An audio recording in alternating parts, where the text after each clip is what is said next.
90. Merci d'être là, en dépit du beau temps, magnifique température. Moi, je vous adore, les Foubraques, parce que ce qui m'est arrivé cette année, c'est que j'ai parlé plus que jamais avec certains dans les files d'attente, et évidemment au moment du projet barbecue qui se prêtait beaucoup à ça. Je vous présente, je me présente pour ceux qui ne me connaîtraient pas, Denis Lelièvre, animateur à CKRL, 89.1, et l'une des émissions que j'anime s'appelle Chansons sur parole, est consacrée au théâtre. Donc, l'équivalent un peu de pré-papier, parce qu'il s'agit plus d'entrevues, de fond, entre guillemets, que de chroniques compte rendues aux critiques.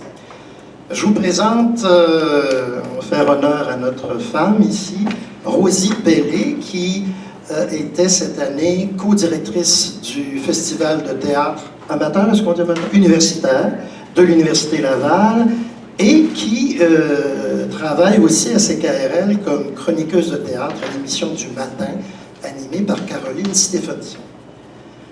Monsieur Alain Martin-Richard, qui travaille depuis plusieurs années pour la revue Jeux.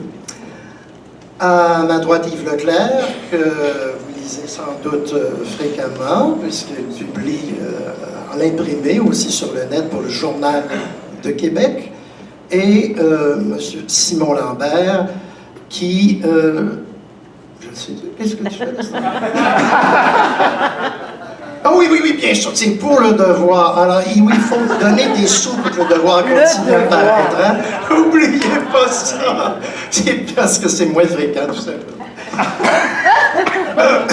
Alors donc, comme on vous l'a dit, Isabelle Carpentier, c'est gentil, il s'agit moins d'un bilan critique que de regards croisés dans tous les sens. L'année passée, ça avait été tellement long, mais on avait... il restait peut-être peu de temps pour le public. Les publics étaient moins nombreux. Là, vous êtes un peu plus nombreux. Vous êtes réellement des vrais Foubraques. Alors, on va, si vous voulez, soulever des thématiques, des thèmes, parler de pistes, de réflexions, de propositions, de propos, en fait, tout ça. Sans oublier ce qui va au-delà du texte, qu'on appelle dans le jargon théâtral la théâtralité, donc ce qui fait qu'on a adapté des textes à la scène, et donc tout ce qui en découle, la mise en scène, le jeu des acteurs, le rapport avec le public, etc., etc. Alors j'y vais tout de suite avec ma première piste.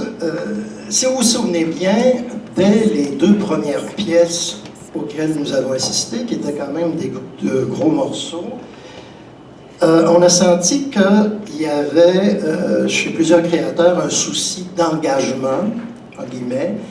Il y a un aspect politique dû à toutes sortes de raisons. Ça peut être à la mondialisation, à la globalisation, mais aussi à un virage à l'extrême droite, ou du moins à droite, qui peut entraîner, par exemple, une censure pas agréable du tout.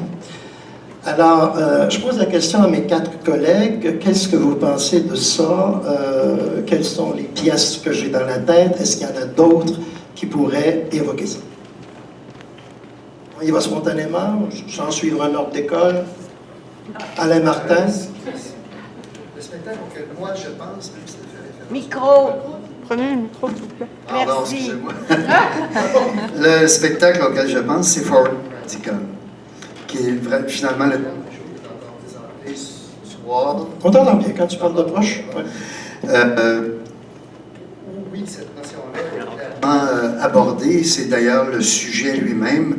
C'est la perte de liberté, c'est au nom de la sécurité nationale, qu'est-ce qu'on fait des individus, donc l'étranger, celui qui est différent, l'autre, et tout à coup pris, devient un prétexte pour limiter, nous, nos propres libertés. Donc un rapport avec la mondialisation, avec l'état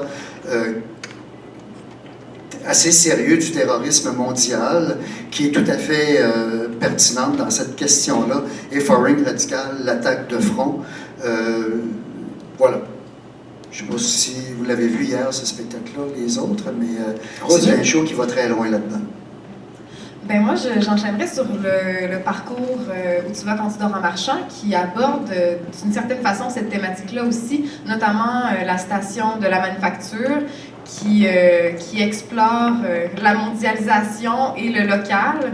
Donc, dans la manufacture, pour ceux qui ne l'auraient pas vu, mais j'en doute, tout le monde a sûrement vu cette station-là.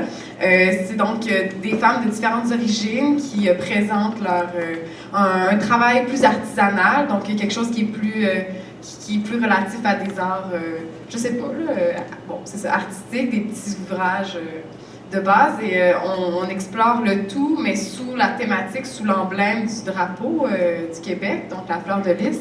On redécouvre donc le métissage de différentes cultures sous un même drapeau, sous une même nation. Donc ça rejoint un peu l'idée de la mondialisation, de ce rapprochement de culture et en même temps de cette hybridité-là qui vient dans notre même province. Je ne sais pas si... Merci. Ben, moi, je continuerai un peu dans la... Je garderai le mot mondialisation, peut-être que ça resterait un peu ce que Denis t'amène, mais effectivement, Foreign Radical, pour moi, il posait clairement, on est dans la mondialisation avec les problèmes que ça pose. C'est assez direct. Comme Rosie dit, je vois ça aussi présent dans le tableau de la manufacture, qui est dans ces tons-là, mais je le voyais aussi, moi, dans la... Je sais pas, la mondialisation faisait son entrée dans le tableau d'Ellen Pearson, dans le parcours, parce que, en tout cas, je l'ai ressenti comme ça. On dirait que on venait nous parler d'environnement, puis on le sait qu'aujourd'hui, il me semble que la question de l'environnement, on sait qu'elle ne se pose plus dans les mêmes balises que c'est posé jadis. On dirait qu'il y a quelque chose qui, comme un appel à quelque chose d'un petit peu plus profond, ou un enjeu qu'on a à porter tous ensemble. C'est plus le même contexte qu'à l'habitude. Puis, en le disant comme ça, c'est clair qu'on aborde la question de l'altérité qui est très présente aussi dans We Love Arabs. Bon, moi, c'était clairement ça au départ. C'est la proposition initiale. Mais c'est aussi un élément, parce que je crois réellement que les enjeux de mondialisation vont être de plus en plus présents dans les pièces qu'on va voir. Puis, dans un faible degré d'originalité, pour moi, c'était aussi présent parce que l'endroit où Antoine Defort amène sa réflexion, au final, il part et en disant, bon, en Angleterre, ça s'est passé comme ça, voici comment le droit d'auteur est apparu, voici les raisons sur lesquelles ça s'appuyait, mais aujourd'hui, à la toute fin, quand on arrive au cheminement, il nous parle d'une promenade qu'on fait sur un massif avec des formes un petit peu difficiles à cerner. Quand on arrive à la fin de tout ça, ce qu'il nous présente, c'est une question du droit d'auteur qui se pose dans un contexte complètement nouveau. C'est que là, tout à coup, les œuvres, il y en a partout sur la planète, ça circule. Lui, ce qu'il appelle la 4e révolution, c'est l'Internet. Avec l'arrivée de l'Internet, là, tout à coup, les questions se posent complètement différemment. On ne peut plus penser les choses dans un vase clos comme on les a peut-être pensées il y a encore 20 ans, 15-20 ans. Là, tout à coup, la question du droit d'auteur est une question qui va prendre une ampleur beaucoup plus large que celle qu'elle avait avant. Moi, ce que j'ai trouvé intéressant dans Foreign Radical, c'est qu'on a les mains dedans. On n'est pas uniquement spectateur de cette mondialisation-là. On doit prendre des décisions.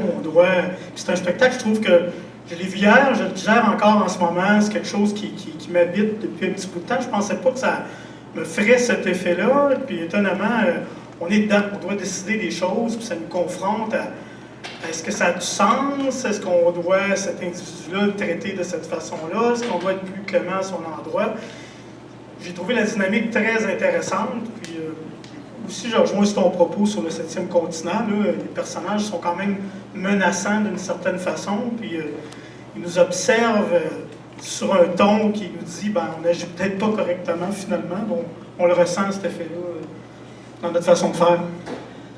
Sur un plan plus intime, plus privé, personnel, affectif, il y en a plusieurs d'entre nous, et sans doute parmi vous, qui avaient trouvé que certaines pièces posaient un regard plutôt négatif, sombre, défaitiste, voire nihiliste sur le monde, entre autres sur la situation de la femme ou sur les rapports ou les relations entre hommes et femmes.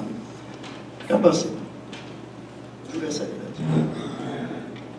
Moi, je ne sais pas si je vais... Le micro toujours. Je ne sais pas si je vais dévier là-dessus tout de suite, mais ça m'a... Je trouve que dans les relations qu'on trouve à travers les pièces, il y a bien sûr cette relation homme-femme, mais il y a ce qui traverse de nombreuses pièces, je pense à, je vais dire Moscou, là, pour résumer le titre, à Moscou, aux arbres, à la fureur, à table rase, au déclin. C'est traversé par une espèce d'érotisme et de sexualité toujours complexe, ambiguë, destructrice à la limite. Il y a de l'automutilation, il y a toujours un rapport au sexe, à l'érotisme qui est constamment déstabilisant et qui est souvent très proche de Thanatos, de la mort, qu'on retrouve dans tous les arbres. C'est basé essentiellement sur le suicide de Johanna après avoir vécu des pièces extraordinaires avec son maître. Et donc, il y a cette espèce d'appel fort de l'érotique qui, très souvent, aboutit dans soit la destruction, l'autodestruction ou la mort. Et ça traverse de nombreuses pièces dans ce festival-ci, incluant les tables rases, qui est encore là une sexualité qui me semble aux limites du pornographique, mais dans une espèce de délitement de nos propres vies, de nos propres corps, à travers un sexe qu'on voudrait assumer, qu'on assume mal, qui est pas... Enfin, il n'y a pas d'explosion de joie à travers tout ce sexe-là. Non, moi, j'ai l'impression, j'ai le goût de rajouter là-dessus que, en fait, le sexe est un révélateur de qui on est, de comment on vit, de comment on se sent. Et je pense que le sexe qui est présent dans les différentes pièces du Carrefour est effectivement une vision un petit peu négative. On y retrouve la mutilation, etc., comme tu le mentionnais. Mais je pense que c'est le reflet d'une perte de repères, d'une perte de modèle, de savoir-faire.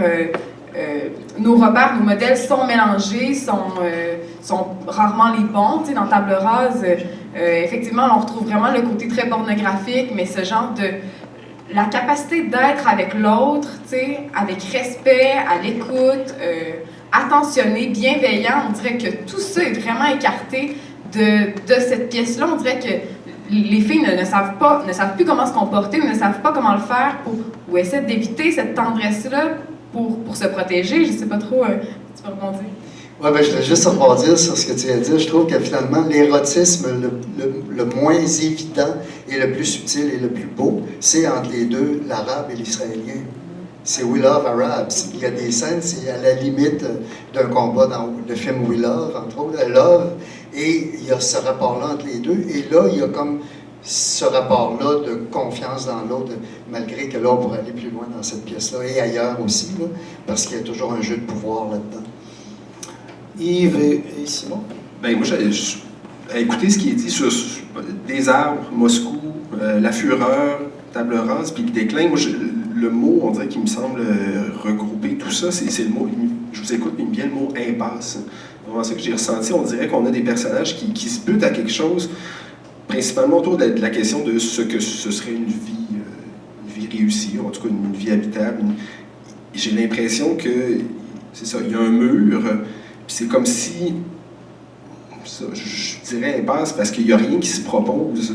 Puis ça me permettrait, en le disant comme ça, d'amener le tableau de Marie-Josée Bastien dans le parcours. J'avais l'impression qu'en marge de ça, en tout cas je l'ai ressenti comme ça, il y avait quelque chose comme un désir de proposer une avenue, ou en tout cas de faire vivre aux personnages et aux spectateurs quelque chose d'une sortie de cette impasse-là éventuellement. Puis j'avais l'impression que ça prenait le contre-pied dans une certaine mesure. Je pense aussi que dramatiquement, ça fonctionne bien de le faire, de le présenter aussi de cette façon-là, que la façon qui serait plus belle. Je pense que les auteurs souvent le disent, que une situation dramatiquement potentiellement forte va l'être pour cette raison-là. Donc moi, je me dis, si on présente le sexe comme ça, quand on a des discussions avec des gens qui ont vu les pièces, bon, on ne sait pas s'ils l'avouent ou s'ils ne l'avouent pas, mais ils vont dire non, nous, c'est pas, on ne voit pas ça de cette façon-là. Donc, est-ce que c'est voulu dramatiquement pour nourrir ces personnages-là, pour amener de la substance? Je pense qu'il y a un peu de ça aussi qu'on trouve dans cette représentation-là, de la sexualité qu'on a vue à travers les différentes pièces. Comme dans bien des œuvres artistiques, romans ou autres, il est souvent question d'une quête d'identité, une quête de soi, une recherche d'absolu. J'aimerais vous entendre là-dessus. Moi, comme exemple, je donne celui de cette femme qui, dans des arbres à abattre, veut amener les comédiens à mieux bouger.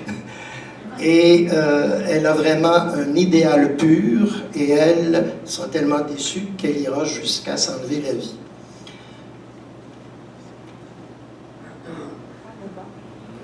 La question du dépassement. Dépasse-toi. Du dépassement de soi ou d'espèce d'atteinte de l'inatteignable étoile, comme disait Brel, tu le retrouves fortement, évidemment, dans Moscou, mais énormément dans les arbres. Et ça, c'est toute cette notion que Thomas Bernard a beaucoup développée dans ses œuvres, c'est-à-dire une espèce de surhumanité ou de surhomme où, par une pratique incroyable de ta vie, tu deviens le génie, tu deviens Glenn Gould. Où tes deux autres acolytes sont disparus de la carte, tu ne les verras plus jamais. Donc, cette inatteignable perfection, tu le retrouves évidemment dans La Fureur aussi, qui est le mur extrême de Nelly Arcan, où tu as vraiment ce désir d'être une chose qu'elle ne parvient même pas à définir, et l'échec de cette atteinte-là, c'est le suicide. Comme dans les arbres, l'échec, c'est le suicide. Donc, cette quête-là d'un infini est présente dans quelques pièces, mais particulièrement dans ces deux-là. Puis dans le déclin, je dirais que la recherche du surhomme est carrément abandonnée dès le départ. C'est-à-dire ce côté très cynique des personnages, de ces intellectuels qui sont un peu au-dessus de tout. Et justement presque à l'opposé de ça, c'est-à-dire la tendance vers une médiocrité généralisée en autant que tu as ton petit bonheur personnel. Moi, je rebondis là-dessus, parce que les deux dernières que Alain Martin nomme, c'est des arbres, puis le déclin. Puis moi, ça m'a frappé quand même le parallèle entre les deux. Alain Martin dit dans le déclin, c'est l'abandon de cette recherche-là, carrément. Et je me disais, pourquoi ces deux pièces-là, tu sais, jouer la même année au Carrefour, puis là, mais c'est quand même les deux des pièces qui ont des ancrages à peu près dans les mêmes années.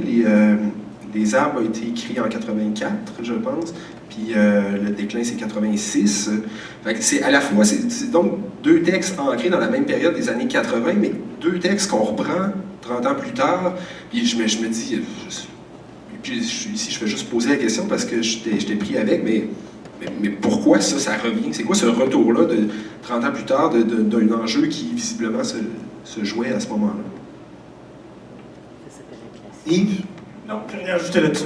Tu passes. Non, mais moi, ce que j'ai trouvé intéressant dans Les arbres à abattre, on en parlait un petit peu du suicide de Johanna. J'ai trouvé aussi qu'elle veut quitter ce monde-là, pas uniquement en raison de la création, qu'elle se rend compte qu'elle ne sera pas capable de mener sa quête artistique où elle veut l'amener, mais il y a aussi cette société-là qu'elle semble vouloir quitter. On la voit grimper sur les bancs, sortir de la scène, grimper sur les bancs, aller vers le public. Moi, c'est une scène qui m'a beaucoup marqué. J'ai trouvé ça très fort. Elle veut se sauver, mais elle n'est pas capable. Elle vient tirée par le groupe qu'elle veut quitter. Puis ça, j'ai trouvé ça, cet aspect-là intéressant, c'est de vouloir sortir, se sauver de ce monde-là, mais qu'elle ne sera pas capable de le faire finalement, puis elle préfère se donner la vie parce que c'est peut-être plus simple pour elle de le quitter de cette façon-là. Mais moi, j'irais vers Table Rase pour parler de ça, de ce désir de transformation, d'idéal, cette quête d'idéal-là. Il reste qu'il y a 5 filles sur 6 qui vont faire table rase de leur vie, qui vont totalement vendre tout ce qu'elles possèdent, éliminer Facebook cellulaire, contact avec leurs proches pour repartir à zéro parce que on le constate tout au long de la pièce, en fait, durant toute la soirée, qu'elles ont un malaise profond avec la société dans laquelle elles vivent, elles sont désabusées, désenchantées de tellement de choses, puis là, mais elles ont le désir d'améliorer le monde, d'y apporter quelque chose, d'être elles-mêmes quelque chose de meilleur pour leurs proches, pour leur peuple, pour le monde, tu sais, je sais pas trop, mais il y a ce désir-là de changement, puis moi, c'est une question qui m'interpelle particulièrement parce que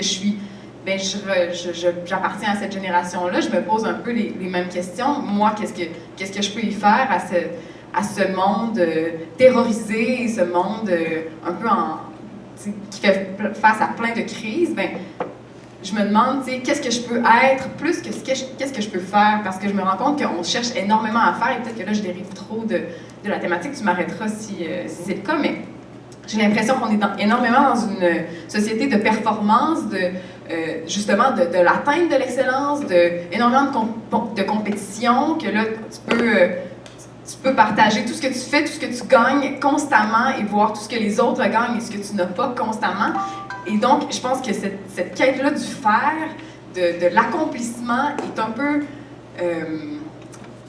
un peu vide, parce qu'au final, quand tu cherches ça ou quand tu essaies de combler ce besoin-là, tu te rends compte que tu y réponds pas vraiment, et je pense que la réponse se trouve dans l'être, dans essayer d'être quelqu'un de bien, et c'est ce qu'on retrouve dans Nous voilà rendus, où on fait face à des gens qui sont d'un certain âge et qui n'ont plus rien à prouver à personne. Comme à l'enfance, autant qu'à l'âge de la vieillesse, on retourne à ce qu'on est plutôt que ce qu'on a fait.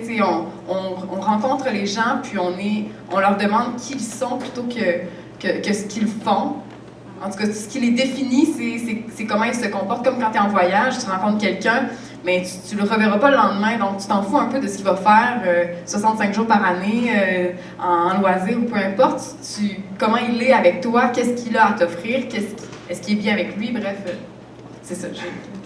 Je vais juste rattraper une chose, je vais revenir un petit peu en arrière sur cette idée. Pour profiter depuis que tu tiens ton micro. Sur cette idée de changement, il y a dans Moscou qu'on retrouve ça, c'est leur leitmotiv, c'est ça, comment changer. Puis on voit dans les générations, quand le degré de domestication est rendu trop élevé, tu ne peux plus changer, l'aîné abandonne. Le deuxième essaie, puis ça finit par une débandade complète, et la jeune, on ne sait pas trop, à part l'automutilation. Mais là où il y a un degré de changement possible, plausible, et je dirais à peu près réussi, surtout dans la discussion qu'on a eue après, c'est We Love Arabs.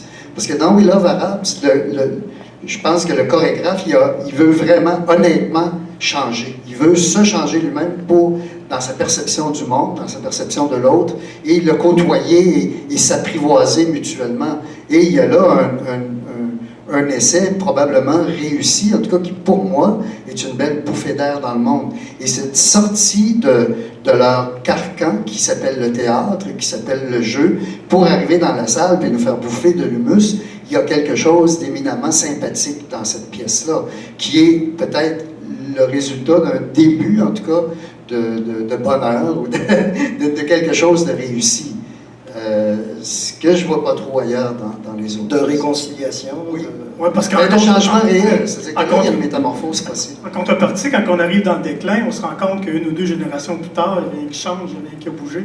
Fait que ça, c'est des constats sombres qui frappent à la fin du déclin. On se dit, bon, est-ce qu'il y a espoir que ça peut changer?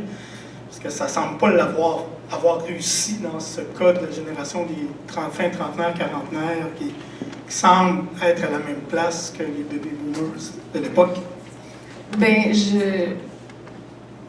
peut-être que rien n'a changé, je n'irai pas me prononcer là-dessus, mais ce que je peux dire sur l'effet que provoque cette pièce-là, qui est le déclin, moi, c'est ce désir-là de pas être comme eux. T'sais, on ressort, moi, j'ai eu un écœurement, j'ai eu un... Oui, c'est désagréable, tu veux pas aimer ce spectacle-là parce que tu veux pas être comme eux, moi, j'ai trouvé ça insignifiant d'être dans le faux-semblant, dans les apparences, dans tout ce qui est de la prétention. À un moment donné, on en a assez, on est écœuré de ça, on ressort avec une répulsion par rapport à ce spectacle-là, et tu sors de là que tu veux être franc, tu veux que les gens soient honnêtes avec toi, tu veux dire ce que tu penses, même si c'est pas une opinion complète, même si c'est peut-être pas la bonne réponse, c'est peut-être pas l'opinion que tout le monde va partager avec toi, mais au moins, essaie de la défendre, essaie de l'argumenter, puis de dire que c'est la tienne, que c'est toi qui proposes ça. En tout cas, moi, si on n'a pas changé depuis, en tout cas, au moins ces spectacles-là nous invitent à le faire. Rosie a nommé une pièce qui s'appelle « Nous voilà déjà rendus », et elle ouvre la porte à un petit glissement que je voulais vous proposer, passer du texte à la théâtralité, et j'aurai 3 ou 4 pistes. La première, comme nous nous en rendons compte dans les programmations annuelles des divers théâtres depuis un certain nombre d'années, on a beaucoup recours au documentaire ou à quelque chose de réaliste qui implique même des non-comédiens. Et moi, à CKRL, quand je reçois des metteurs en scène qui travaillent là-dessus, je leur demande toujours, oui, mais là, dans quelle mesure ça ne sera pas pédagogique, didactique, mais qu'il va y avoir des signes de théâtralité, qu'il va s'agir vraiment d'une pièce. Alors, je vous lance sur cette piste-là, c'est-à-dire pièce inspirée ou travaillant avec ce qu'on pourrait appeler la chronique, le documentaire. Ben moi, je parle beaucoup, mais on est là pour Ben non, on est là pour ça. Ben moi, je prendrais ta question, puis je t'amènerais à parler de « Et si elles allaient à Moscou ?» Parce que on parle de documentaire, on parle de vie, mais moi, cette pièce-là, c'est ce qui m'a semblé le plus réel. De par le jeu des acteurs, j'ai eu l'impression, parce qu'il y a quand même un jeu entre la fiction et la réalité, parce que quand on est dans la... C'est une pièce qui se passe en 2 temps, comme vous l'avez probablement constaté. Il y a l'espace film, quand on est dans la scène, dans la salle devant un écran, et dans l'espace salle où on assiste vraiment à la pièce de théâtre. Et dans l'espace salle, il y a ce rapport-là des comédiennes avec le public direct où elles nous prennent comme invités de leur soirée, etc. Mais il y a ce rapport-là très, très réel, très, très franc, et l'espèce d'espace de fiction. Et moi, ce jeu-là, c'est fait... En fait, pour moi, ces comédiennes-là n'étaient que personnages. T'sais. Elles n'étaient pas comédiennes, elles étaient les 3 sœurs. T'sais, tellement la finesse du jeu était là, tellement il y avait un naturel, on sentait pas la technique, on sentait pas le travail de l'acteur. Même si on le voit 2 fois, moi, le voir une 2e fois, l'espèce de semblance d'improvisation, de spontanéité, ça m'a vraiment frappée. Donc moi, c'est ce qui m'a vraiment le plus rallié au théâtre que j'aime et que j'adore, qui nous présente la vie sur scène, finalement. Donc l'idée, je ne sais pas si je dérive trop encore, mais l'idée de documentaire, de réalité, de fiction, moi je trouve que là, il y a vraiment eu une belle union de ça sur scène. J'aime bien l'aspect de l'approche documentaire, mais si on parle de nouveau là rendu, ce que tu as mentionné, j'ai trouvé qu'on a plus ou moins visé l'objectif. Je pense qu'il y avait beaucoup de potentiel autour de ce spectacle-là. Je pense qu'on n'a pas réussi à aller chercher la matière que le metteur en scène souhaitait peut-être aller chercher pour 1001 raisons. On a discuté un peu ensemble longuement tout à l'heure. C'était un spectacle qui était un peu casse-cou à cet effet-là. Moi, je l'avais perçu au départ comme une espèce de chronique sur des gens qui sont en fin de vie, qui ont de la difficulté, qui ont leur perte de repères, qui ont leur perte physique, puis qu'on les entendrait parler un petit peu de ce sentiment-là de perte de contrôle à l'approche de la mort, puis je ne l'ai pas ressenti dans ce que j'ai vu. Puis si on revient à l'approche documentaire, Foreign Radical, ça je trouve qu'il y en a d'une certaine façon d'approche documentaire là-dedans, parce que c'est basé sur des faits qu'on est conscient, qu'on lit tous les jours. Il reste quand même, Yves, que si nous lisons le mot d'Anne-Marie Ouellette dans le programme, elle nous prévient, elle prend la peine de dire qu'elle aurait pu être tentée de transformer légèrement en comédienne et que le défi cette fois-ci, c'était de ne pas céder à cette tentation-là. Ouais, effectivement, c'est un spectacle. Danser, bouger énormément. C'est un spectacle pour 1001 raisons, c'est difficile de se prononcer complètement là-dessus parce que les attentes étaient nombreuses. Puis je pense que le metteur en scène dépend du matériel qu'elle a avec elle. Puis là, loin de moi l'idée de dire que les comédiens ne se sont pas bien. C'était une dose de courage incroyable pour eux de monter sur scène, faire ça. Mais est-ce qu'il y avait vraiment quelque chose à dire qui apportait ça plus loin? J'ai eu mes doutes là-dessus. Mais c'est quand même une expérience incroyable pour ces gens-là de l'avoir fait. Là. Mais toi, à nouveau, c'est une de tes pièces préférées, tu nous l'as dit. Oui, moi, Nous voilà rendus m'a beaucoup touchée. Parce qu'on revient à l'essentiel du théâtre, à l'essentiel des histoires, se faire raconter une histoire. Je trouvais que ces gens-là qui prenaient parole, en nous racontant des anecdotes de leur vie, les gens qu'ils ont rencontrés, les moments marquants de leur enfance ou autre chose, je trouvais qu'on retournait vraiment aux premières histoires. En tout cas, moi, j'ai trouvé ça évocateur. Je vous le disais tantôt, c'est le mot qui me vient quand je pense à cette pièce-là. J'ai trouvé ça évocateur parce que je suis sortie la tête pleine d'idées. j'ai fait un retour dans le passé avec les histoires que ma famille me raconte. Et je trouve que ça nous ramène à ça. Ça nous ramène un peu à l'essentiel et à ces premières histoires-là qui nous ont été contées. Et moi, je pense que chaque interprète, chaque participant à ce spectacle-là l'a fait à sa propre façon, a raconté comme il le fait dans la vie un peu. Puis pour ça, moi, j'ai trouvé ça touchant. C'est sûr qu'il y en a qui avaient un don particulier pour radoter des histoires, mais reste que j'ai trouvé que c'était une proposition qui était très évocatrice. Toi, Alain Martin, qui est quand même assez familier avec le domaine de l'art visuel, du cinéma, donc documentaire, il y a un défi, il y a un intérêt. Est-ce que c'est concluant? Oui, mais au-delà du documentaire, mais incluant ceci, je trouve que c'est les stratégies théâtrales qui sont, dans plusieurs cas, assez intéressantes, novatrices et en tout cas stimulantes dans mon cas. Parlons de Moscou, bien sûr, ça a été évoqué. Cette double perception d'une même tragédie, d'une même dramaturgie est assez fascinante, avec un côté très froid, en même temps gros plan, de voir des scènes que tu n'as pas vues dans le théâtre, que tu vois dans la version cinématographique, pouvoir admirer encore plus l'excellente qualité de jeu de ces trois comédiennes-là, c'est fabuleux. Là-dessus, il y a un dérangement qui, moi, m'a beaucoup plu. On retrouve la même chose en Foreign Radical, où il y a l'utilisation du documentaire, mais le travail, puis ça je vais y revenir tantôt, faire une espèce d'éventail de la passion à l'intelligence. Dans ce cas-ci, on est dans l'intelligence pure, et dans la même chose avec un faible degré d'originalité ou la pédagogie, etc.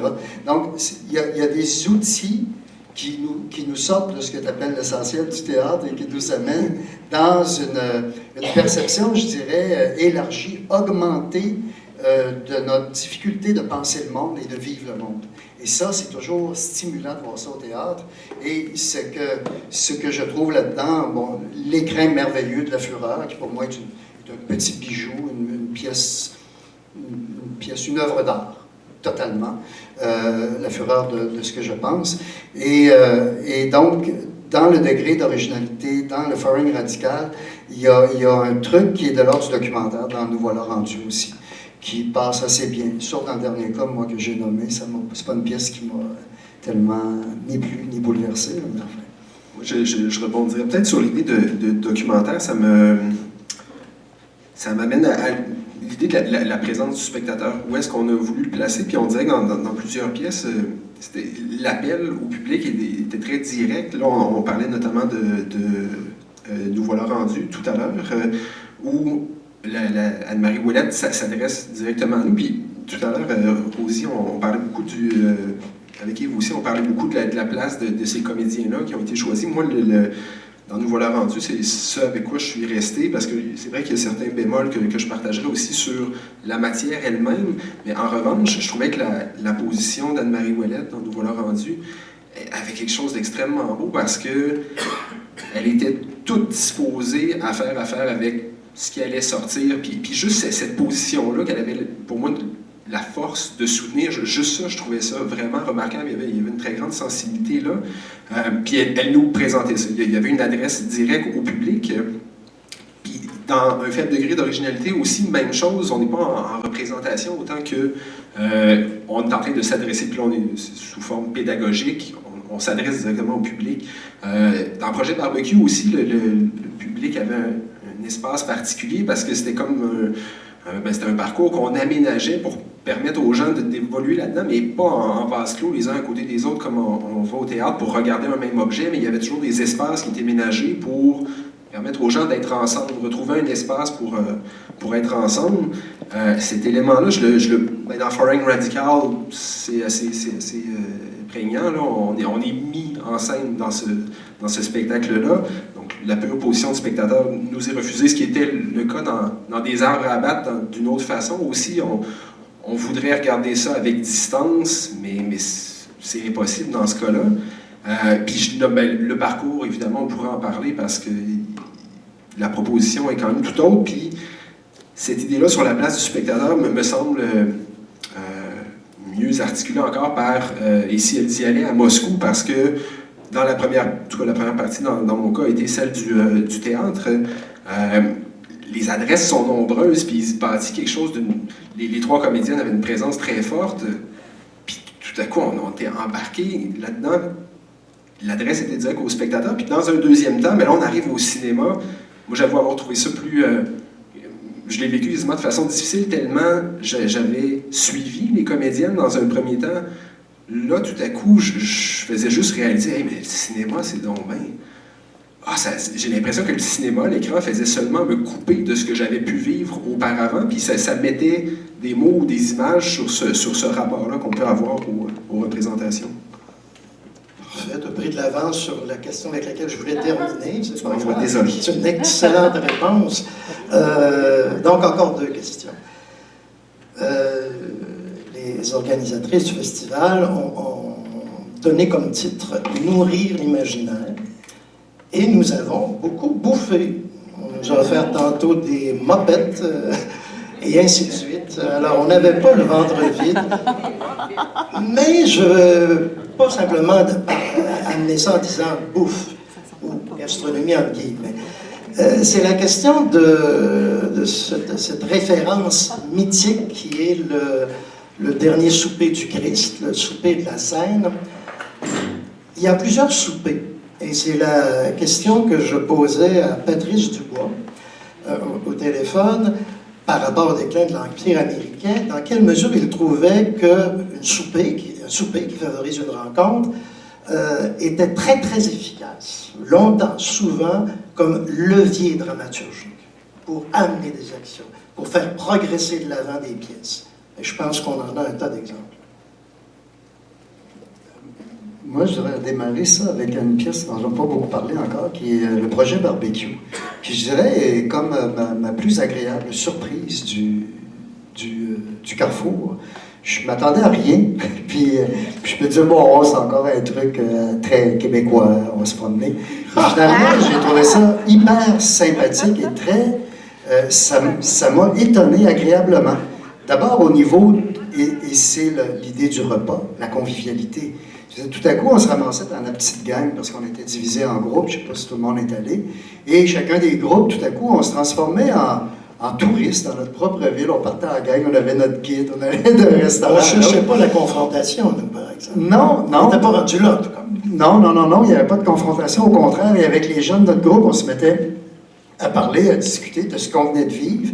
Et ce qu'on venait de vivre, c'était au-delà du repas lui-même, c'était toujours une courte pièce associé au restaurant, enfin menu et trucs étaient parfaitement jumelés. Et moi, j'ai trouvé ce spectacle-là vraiment rafraîchissant. J'ai beaucoup aimé autour de la nourriture, et nourriture à la fois alimentaire et céleste. Presque. Pour terminer, il y a un truc ici qui était éminemment festif et joyeux, cabaret, où on rigole de soi. J'ai vraiment aimé ce petit spectacle, je dirais presque sans prétention, mais parfaitement réussi, où on retrouvait à peu près tous les comédiens de Québec. Mais sans souper, il n'y a pas nécessairement des Trois Sœurs. Sans souper, il n'y a pas nécessairement la pièce russe, polonaise, pardon. Sans souper, il n'y a pas nécessairement Table Rase. Et sans souper, il n'y a pas nécessairement le déclin de l'Empire américain. Une fois le souper installé, là, il se brasse des choses. Des armes à abattre. Oui, c'est ça, mais c'est comme quoi? C'est effectivement un prétexte à tout ça. Tu as raison, c'est essentiel dans chacune des pièces. Mais on peut se retenir et on peut exploser. C'est intéressant, je n'ai pas vu la pièce. J'ai pas vu la pièce qui était au chantier, mais il y avait une proposition où ce qu'on créait justement lorsqu'on se retrouve dans une espèce de soirée mondaine ou un souper où on n'a pas envie de faire du small talk. Qu'est-ce qu'on fait pour sortir de ça? J'imagine que ça aurait été intéressant à contrepartie avec ça. Mais je pense que pour le souper, c'est une occasion de fraterniser. Puis je te rejoins là-dessus parce qu'au projet Barbecue, surtout les tableaux au coin de la patate puis au pied bleu, je pense qu'à un moment donné, la pièce, ça n'aurait pas eu lieu. Puis on aurait passé un bon moment pareil parce que tout le monde discutait, partageait dans le même plat de fondu. Je pense qu'il y avait un aspect intéressant. Je pense que ça amène à des discussions. Le souper, ça amène aux confidences. Fait que c'est certain que c'est un élément qui amène vers d'autres choses dans les différentes pièces. Et je rajouterais à ça que les soupers, tu sais, dans tous les cas que tu as nommés, là, les Trois Sœurs, les soupers, ça marque des moments importants aussi. Tu sais. Quand il y a énormément de monde autour de la table, c'est ça met un petit point dans la ligne du temps. T'sais, on dirait que nous, on se rencontre, toute la famille ensemble, puis Dieu sait que tout le monde a des horaires chargés, puis Dieu sait que c'est donc compliqué aujourd'hui d'avoir plein de gens dans un même espace-temps. T'sais. Et là, quand ça arrive, ben, c'est l'anniversaire de quelqu'un, c'est l'anniversaire de mariage de l'autre, c'est la célébration de la graduation d'un tel, le ci, le ça. Donc, tu sais, je pense qu'on retrouve ça comme ça l'est dans la vie, ça l'est aussi, c'est aussi vrai dans les pièces de théâtre où c'est l'anniversaire de la jeune fille qui vient d'avoir 20 ans dans Les Trois Sœurs, tu sais. Et il faut que ça se marque, il faut que ça se fête, parce que si on le fait plus à ces moments-là, si on le fait plus quand on sent que c'est important, quand il y a quelque chose qui se distingue, là, qui arrive, si on ne le fait pas à ces moments-là, quand est-ce qu'on va le faire? T'sais? Quand est-ce qu'on va se rassembler? Qu'on va partager? Sans dire que c'est à l'occasion de l'alcool, qui serait plutôt un cliché, il en demeure pas moins que souvent, sur un 24 heures, j'allonge, là, ou quand on a à être ensemble jusqu'à l'aube, donc le 24 heures, par exemple, dans Les Trois Sœurs, il y a des vieilles bébites, des vieux fantômes qui apparaissent, des vieilles bébites qui apparaissent.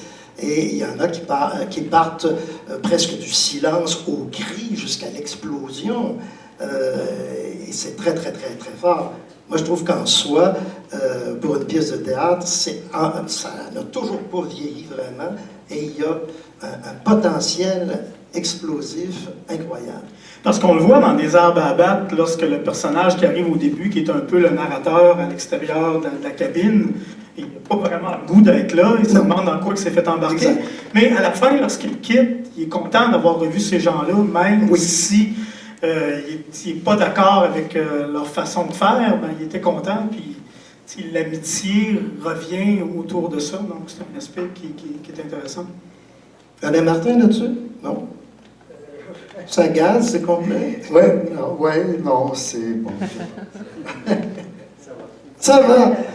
Alors, une dernière question, une dernière piste, et je reprends où Simon a laissé, c'est que nous assistons à ce que nous appelons souvent dans notre jargon en théâtre une représentation théâtrale de diverses durées, de 2 heures en moyenne le plus souvent. Et, comme on l'a évoqué pour Les Trois Sœurs, il y a maintenant rencontre avec d'autres langages. Le théâtre et le cinéma. Souvent, c'est concluant, parfois un petit peu moins. Il y a d'autres disciplines artistiques, comme l'expression corporelle, la danse, entre autres, et tout ça. Mais dans plusieurs cas, c'est justement pour modifier ce qu'on aurait dit les premières fois à partir des pièces de Pirandello, de Brecht et tout ça, briser, casser le 4e mur. Là, c'est plus que ça. Il me semble qu'on veuille intégrer le public de toutes sortes de nouvelles manières. Alors, comment on cherche à l'intégrer? Comment on l'interpelle? Qu'est-ce qu'on attend de lui? Et je vous donne un exemple ici. Pour quelqu'un qui aurait trouvé la pièce à partir des extraits de Nelly Arcan, La fureur de ce que je pense, noire, sombre, négative, pessimiste du début à la fin, il n'en reste pas moins qu'à un moment donné, il y a un extrait qui dit « Au moins, on aurait été heureux », je change les mots, mais il y aurait eu quelque chose de beau le temps de 2 heures qu'aura duré cette représentation. Alors, c'est un peu large ce que j'amène, mais c'est la question de la représentation et du rapport avec le public. Et le public, parfois, on veut le conscientiser, on veut le réveiller. Il y en a certains qui aimeraient que nous passions à l'acte. C'est cette question-là que j'amène. Représentation multiforme et surtout rapport avec les spectateurs. Bien, vu que tu l'as amené, je ne pensais pas en parler aujourd'hui parce que je sens que je vais créer des remous. C'est ce qu'on aime. Mais j'aime ça me mettre dans le trou, ça a de l'air, donc on va y aller. Moi, La fureur de ce que je pense, je sais que tu l'as dit, pour toi, c'est un chef-d'œuvre. J'ai pas dit chef-d'œuvre. Attention, j'ai dit que c'était un œuvre d'art. Œuvre d'art. Et en ce qui concerne le rapport au public, pour cette pièce-là, j'ai trouvé que les stratégies de mise en scène n'ont pas favorisé l'attention et le fait de garder le public captif de cette pièce-là. Je m'explique parce que je sens que la plupart d'entre vous pensent peut-être le contraire, mais moi, après 20 minutes, j'étais déjà saturée de mon attention pour le spectacle dû au rythme du spectacle. J'ai trouvé que non seulement le débit des comédiennes était généralement le même, mais que l'univers sonore venait appuyer le propos d'un rythme régulier, constant, et là on tombe dans une espèce de rythme monocorde, monochrome, je sais pas trop, on arrive dans quelque chose de très régulier, bref, puis moi ça me faisait décrocher complètement de la proposition, j'arrivais pas à recevoir le message, le contenu, le propos de la pièce, parce que le rythme me faisait décrocher, parce qu'il y avait constamment cette intensité-là qui pesait sur la pièce. Chaque mot était pris d'une puissance, d'une lourdeur, d'un poids énorme, mais quand tous les mots ont ce poids-là, on arrive mal à distinguer les mots qui en ressortent, sur lesquels je dois m'appuyer pour conserver mon attention sur le spectacle. Je ne suis pas totalement désaccord avec toi. Je trouve que ce spectacle-là, peut-être que c'est voulu comme ça aussi. Ça provoquait un genre d'engourdissement, moi que j'ai vécu pendant la majorité du spectacle. À un moment donné, à la fin, j'ai trouvé que ça me parlait plus. Je me suis demandé si c'est parce que je suis un homme, je ne suis pas une femme, que ça me parle moins, si c'est parce que je suis moins fan des écrits de Nelly Arcan. Je me suis posé des questions, mais effectivement, je trouvais que c'était le ton. Mais je pense que c'était peut-être voulu comme ça aussi, d'engourdir le public dans cette prose-là. Parce que j'aurais aimé ça après lire le texte, pouvoir lire les mots, m'arrêter, prendre le temps de lire un petit peu tout ce qui se disait, qui était effectivement un peu linéaire de la façon, et très froid de la façon qui c'était livré. Mais toute la scénographie, moi j'ai adoré la scénographie de ce spectacle-là. Comme Peep Show l'année passée, je trouve que Marie Brassard fait quelque chose qui est un peu unique dans sa signature de scénographie et de mise en scène. Moi, j'évoquerais, c'est une amie qui a eu une expression que j'ai trouvée très juste pour parler de la fureur. Elle disait qu'il y avait quelque chose de muséal, pas nécessairement péjoratif au sens de poussiéreux, qu'on pourrait entendre, mais c'est que c'était une suite de tableaux, puis il n'y avait pas nécessairement un désir de la part de Marie Brassard de placer ça dans une suite telle qu'on aurait senti une progression, comme si on se faisait raconter une histoire. C'était vraiment une suite, et puis il y avait une certaine gradation au sens où on avait gardé des passages plus graphiques ou plus évocateurs du sort de Nelly Arcan, plus vers la fin, fait il y avait une charge plus lourde à ce moment-là, mais quand même, c'était une suite de tableaux qui pouvaient être savourés indépendamment les uns des autres. Puis, vous disiez, je ne sais pas, Yves, je ne me souviens plus de l'expression que tu as utilisée, mais l'écriture de Nelly Arcan, elle est comme ça. Elle tourne autour du trou constamment. Puis, dans ses œuvres plus tardives, il y a eu une tentative chez Nelly Arcan de s'inscrire dans un récit. Déjà, à partir de Folle, il y a ça. Mais si on remonte à son premier, à Putain, c'est saisissant à quel point, à chaque fois qu'il repart un paragraphe, c'est toujours les mêmes idées qui reviennent. Puis Nelly Arcan est féroce dans ce désir-là de filer son truc constamment. Puis moi, je peux juste, de ce point de vue-là, je suis extrêmement reconnaissant à Marie Brassard parce que je trouve qu'avec le spectacle qu'elle a fait, elle s'est hissée à la hauteur de Nelly Arcan, qui pour moi est, dans les 20 dernières années, en tout cas assurément l'une de nos plus grandes auteurs, puis je trouve que le spectacle était à la hauteur de ce point de vue-là. Oui, j'abonde dans ce sens-là, mais il faut bien comprendre que c'est un spectacle littéraire. Et il y a une torpeur dans l'écriture qu'on ressent, comme il y a une torpeur voulue dans les arbres, je pense aussi, cette espèce d'étirement dans le temps, qui crée vraiment, on va cogner des clous, on dort un peu, on se réveille, on revient. Il y a comme une torpeur, je dirais, presque voulue, qui est l'effet peut-être de la lecture ou des choses qui s'étirent dans le temps, ce à quoi on n'est plus tellement habitué. Mais pour m'ancrer à partir de ça, qui est probablement l'exemple extrême de ce que j'appelle le spectateur contemplatif vers le spectateur actif et interactif, il y a plusieurs, on pourrait tracer une espèce d'éventail des spectacles là-dedans, qui, pour moi, et plusieurs pièces classiques, comme Les Trois Sœurs, jouent à briser ça et à amener le spectateur en mouvement, on le déplace à la fois dans sa perception du show et dans sa compréhension de la pièce, en modifiant la posture de son corps et en modifiant les stratégies techniques utilisées dans le spectacle. Et là, il y a, tout à coup, tu es là, tu es actif, tu es dedans. Et ça va, et là j'en saute parce que ça serait trop long, mais ça va jusqu'à Foreign Radical. C'est un spectacle qui n'existe pas sans toi. Les 30 spectateurs qui sont là, c'est eux qui font le show.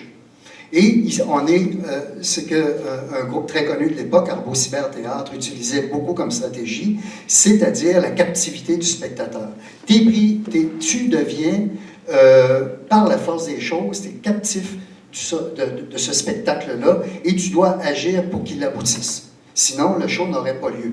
Et là, je dirais que c'est comme l'autre truc qui va à l'autre bout, à l'opposé de Nelly Arcan. Ce que tu retrouves dans, un peu moins, mais dans un faible degré d'originalité, la même chose. J'essaie de regarder vite là, dans ma liste sur les spectacles très dynamiques. Et bien sûr, dans Projet Barbecue, où le spectateur devient l'acteur lui-même parce qu'il mange, parce qu'il consomme, parce qu'il a peur de manger une huître empoisonnée pour ne pas finir comme le gars dans la pièce qui t'annonce qu'il va mourir d'une huître empoisonnée. Il y a donc une relation très forte entre le vieux spectateur contemplatif et le nouveau spectateur interactif, dynamique.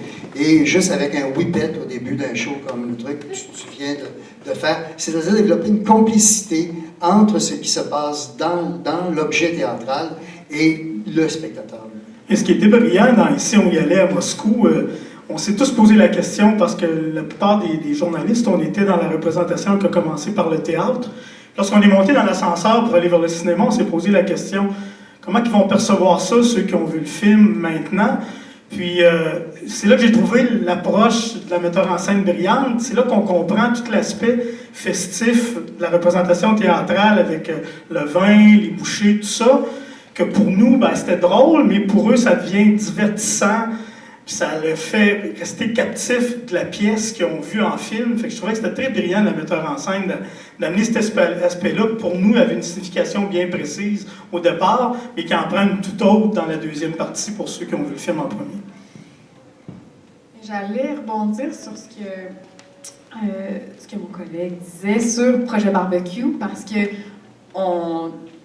en fait, dans chaque tableau du Projet Barbecue, on change la disposition physique du spectateur. T'sais. Donc, dans le coin de la patate, ben, on est un petit peu plus ramassé, on a une vision sur les fenêtres, ça mène sur le boulevard Charest, c'est des petites tables en bois, c'est vraiment convivial. Dans le pied bleu, grande table à pique-nique, des bancs, pas de dossier. T'sais, à chaque fois, il y a eu une transformation de l'état physique du spectateur. Autant au cercle, la plupart sont debout, on reste debout. Et ça modifie la réception du spectateur, ça modifie l'ambiance, le niveau de convivialité même à certains moments, tu sais. Puis combiné à la nourriture dont on parlait tantôt, ben ça suscite d'une expérience d'autant plus à plusieurs niveaux, là, autant sur le plan du goût que des odeurs, parce que tu rentres dans des restaurants, nécessairement, il y a, s'il y a les fromages au pied bleu et tout ça, ben ça aromatise la pièce. Bref, il y avait plusieurs éléments qui faisaient que ça changeait la disposition du spectateur et que ce spectacle-là n'a lieu que si le public est là et vit l'expérience. Et on a même mangé des bébites. Eh oui, des belles bébites grillées, c'était super. Alors, on fait une petite pause de quelques secondes. Nous avons pris presque une heure, enfin un gros 50 minutes. Maintenant, je vous inviterai à, pas nécessairement nous poser des questions, mais à formuler des commentaires, des réflexions sur des pièces que vous avez aimées, sur des aspects qu'on n'a pas abordés, peut-être par choix, peut-être par mesure de temps. Alors, c'est à vous la parole. On a envie de vous entendre. On a envie de vous entendre.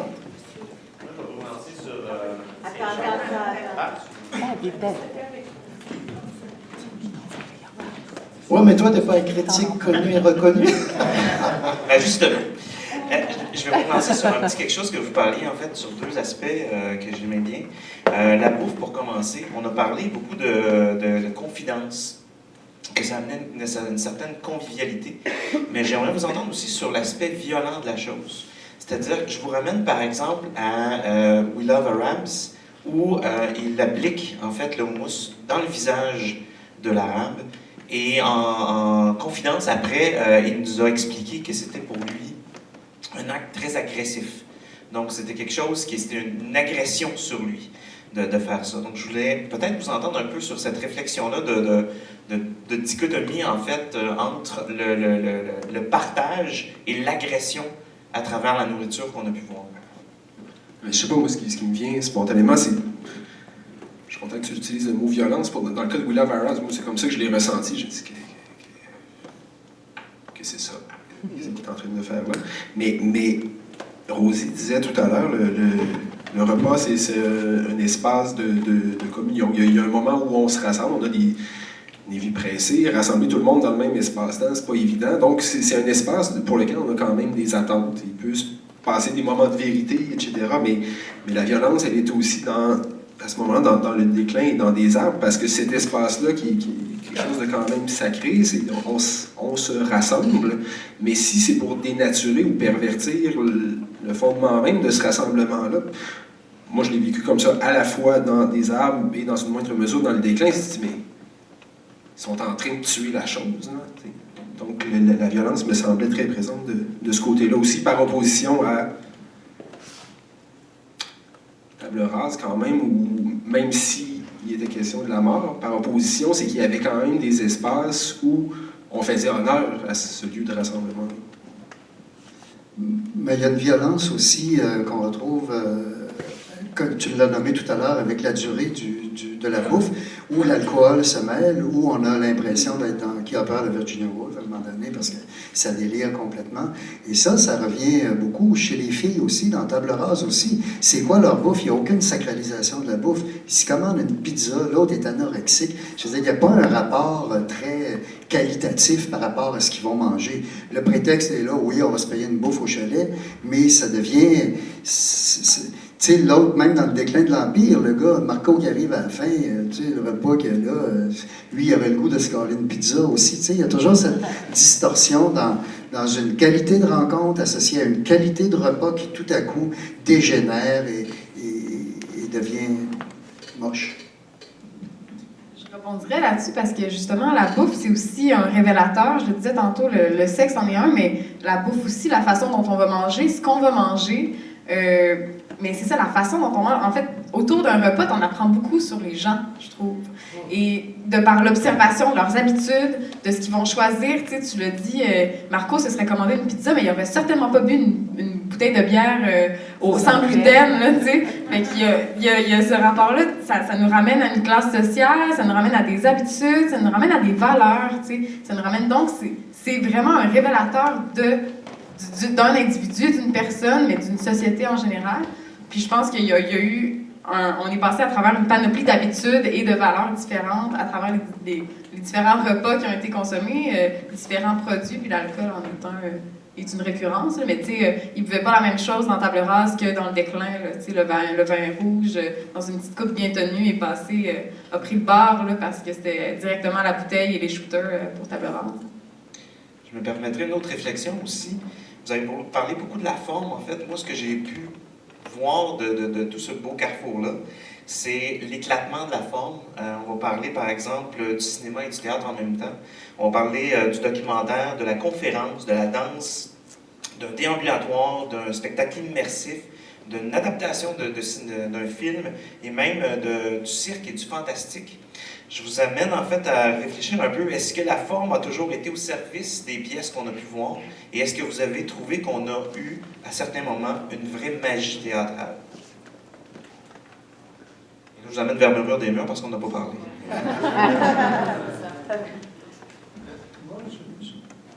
Je dirais là-dessus, je me faisais une réflexion sur ce que les stratégies versus les contenus amènent comme charge émotive. Et j'ai l'impression qu'on a dans le carrefour, on a toujours ça dans les carrefours, mais cette fois-ci, peut-être de façon plus évidente pour moi, on a ce que je dirais des spectacles d'émotion vers des spectacles de l'intelligence. Et dans le passage de l'un à l'autre, on passe par des moments de passion qui sont la confusion mentale totale, les hurlements, les cris, la mort, l'automutilation, etc., qui va jusqu'à des spectacles qui sont une espèce de pur plaisir de l'esprit, qui est de l'intelligence, qui est de l'ordre de la conférence de Defort, ou Defort, je ne sais pas trop, de Defort, et du spectacle d'hier aussi, où on est confronté à sa propre compréhension du monde, à son intelligence du monde. Et je dirais que ça se promène dans ces échelles-là et donc, c'est difficile de dire le clou, pour moi, cette année, c'est telle pièce. Parce qu'il y a de ces plaisirs-là qui sont très, très forts au niveau d'une passion, au niveau d'une émotion puissante, de l'ordre de l'observation de l'œuvre d'art de Nelly Arcan et de Marie Brassard, jusqu'à un degré d'intelligence qui est un pur plaisir de l'esprit à la Sacha Guitry dans un faible degré d'originalité. J'aimerais peut-être intervenir sur la pièce de Christiane Jataï, que j'ai beaucoup aimée dans l'ensemble. Je suis très favorable à l'intégration des différents langages, théâtre, cinéma, mais je trouve que c'est du cas par cas. Et parfois, ça devient... Là, c'est intéressant, parce que comme elle l'avait dit, et surtout si on voyait le cinéma après, on avait les visages en gros plan, avec des codes, des procédés, des techniques du cinéma, et donc nous étions plus près de leurs émotions. Mais il reste que, bon, avec tout le jeu des caméras dans la situation de théâtre, l'échange de nourriture, puis après ça, passer à autre chose, je trouvais que malgré tout, c'était un petit peu froid. C'est-à-dire, je trouvais que c'était un petit peu technique froid. Et ça, c'est moi, puis c'est juste un peu... je te donne un exemple pour répondre à ta question. Merci. Moi, ce que j'apprécie depuis quelques années, c'est justement cette explosion-là, puis le mélange au niveau des formes. C'est quelque chose qui vient me chercher à chaque fois. J'aime ça qu'on sorte du cadre traditionnel pour aller ailleurs, puis effectivement, c'est du cas par cas. Nos murs des murs est un bon exemple. C'est un spectacle où Aurélia Thierry offre une performance qui est incroyable. Puis je me demande même si dans la première représentation, elle n'a pas simulé un mauvais mouvement de cheville pour nous laisser croire qu'elle était pour se blesser à nouveau. J'aime ça quand on croise les choses de cette façon-là. Ça, c'est un spectacle qui, à la base, peut être très enfantin, très dans le style fable. Puis moi, j'ai beaucoup aimé la pièce des arbres à abattre, qui a peut-être été un supplice pour certains. Et moi, j'ai aimé la lenteur de la première partie, j'ai aimé d'être bousculé en tant que spectateur. C'est ce qui vient me chercher le plus dans les pièces que je réalise au cours des dernières années. Mais moi, pour enchérir là-dessus, je pense que moi, je suis, comme vous tous, probablement, je suis pour une forme différente si elle sert le propos, si c'est justifié, parce qu'on voit plusieurs pièces où on tente de mettre de la vidéo pour mettre de la vidéo parce que c'est tendance. Puis ça ajoute rien à la proposition en tant que telle. Moi, mon coup de cœur par rapport à l'utilisation de la forme au profit du propos, c'est vraiment « Et si elles allaient à Moscou » parce que je trouve que ça a été utilisé et servi de façon très adéquate et très forte. T'sais. Je trouve qu'on parle de changer pour de vrai, tenter de se sortir de ce carcan-là dans lequel on est pris, et on nous amène à avoir deux visions, deux points de vue totalement différents sur le même objet. Comment tu veux ne pas avoir une vision plus grande, plus nuancée, plus élargie, quand tu as assisté au même objet, mais de deux points de vue complètement différents. Alors là, je trouve que... Et c'était exécuté de façon extraordinaire. C'était au quart de tour. Tu te dis, si il place pas bien le cadre là, si la caméra est pas bien fixée, si ça, tout flanche, ben là, non, il n'y a rien qui flanche, jamais. Ça se tient bien et tous les éléments de la représentation sont unis, sont resserrés pour créer la proposition. Et ça, c'est un exemple de mise en scène réfléchie, sérieuse et précise. Regarde, on n'en a pas beaucoup parlé du parcours Tu vas quand tu dors en marchant, mais bon, le tableau, La sourcière, était un bel exemple de ça. Christian Lapointe a volontairement choisi de mettre des mannequins immobiles dans une rue. Ça aurait pu être créé avec des vrais comédiens qui auraient déplacé, simulé les mouvements d'un affrontement comme ça. Moi, je trouvais ça fascinant qu'ils le fassent de cette façon-là, parce que tu te trouvais un peu coincé à travers ces mannequins-là, quand il y avait beaucoup de monde dans la rue pour se déplacer. Ça amenait un feeling totalement différent, puis aussi aliénant que si ça avait été des gens en mouvement. Ça, c'est un exemple que j'ai trouvé qui était intéressant là, dans la sortie de forme. D'autres questions? De Foubrac, non critique. Ah! Ah, tu sais.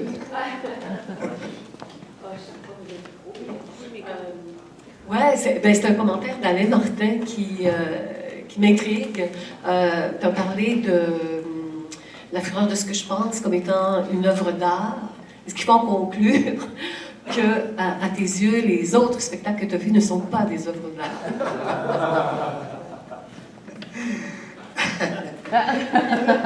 Ça te met dans une bonne position, ça.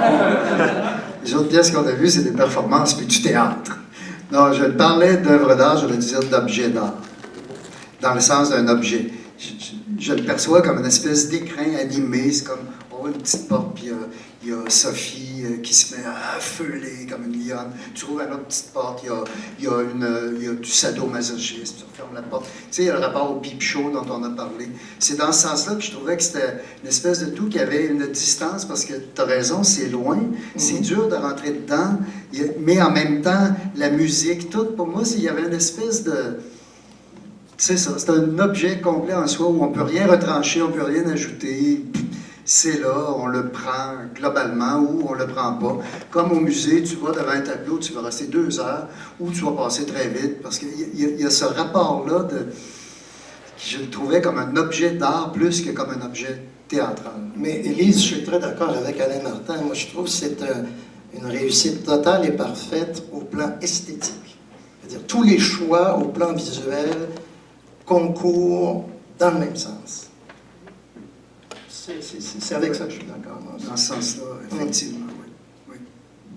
Satisfaisant comme réponse? Ah, oui. D'autres questions? Hey, gênez-vous pas, vous êtes là pour ça. Oui, c'est ça, les questions. Oui, commentaires. C'est un suivi à la question précédente.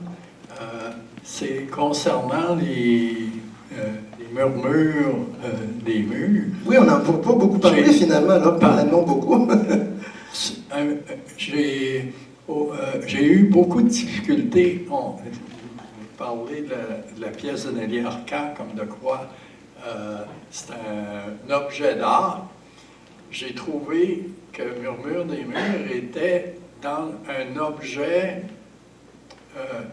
de technique d'acrobatie, de mime, etc., mais j'ai eu de la difficulté à faire le lien entre les différents tableaux.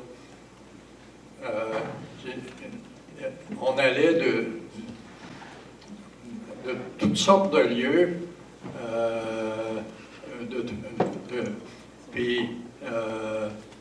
de cirque, dans la mer.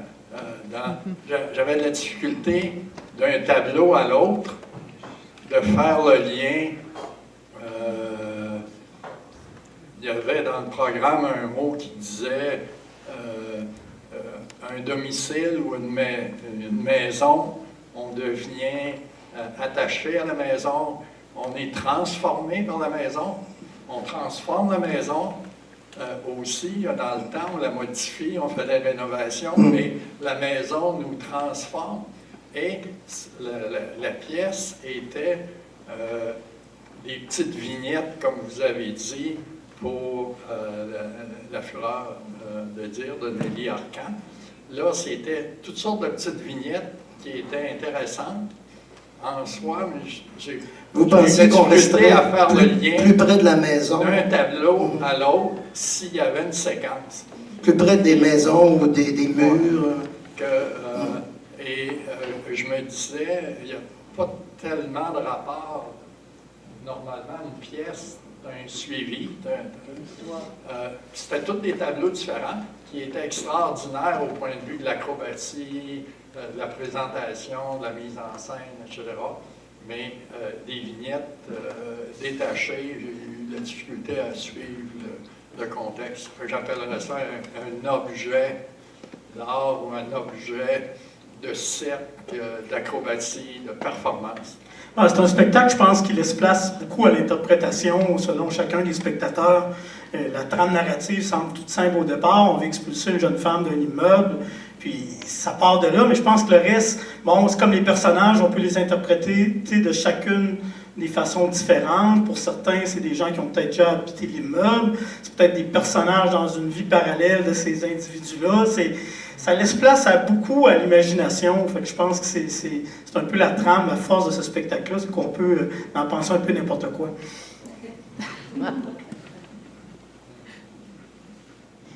Oui, pas nécessairement sur Murmure de mur, par contre. Au commentaire. Autre commentaire. Il faut que vous dépassiez ceux de l'an dernier. On s'est rendu à 4 l'an dernier.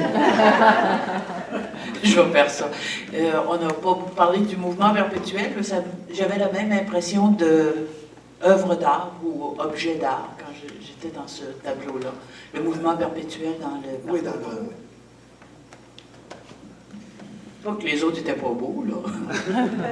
Ben, je pourrais être à moitié d'accord parce que le soir, je suis allé, il pleuvait tellement que j'ai pas vu la finale, j'ai pas vu la chorale, j'ai pas vu les musiciens de la fin.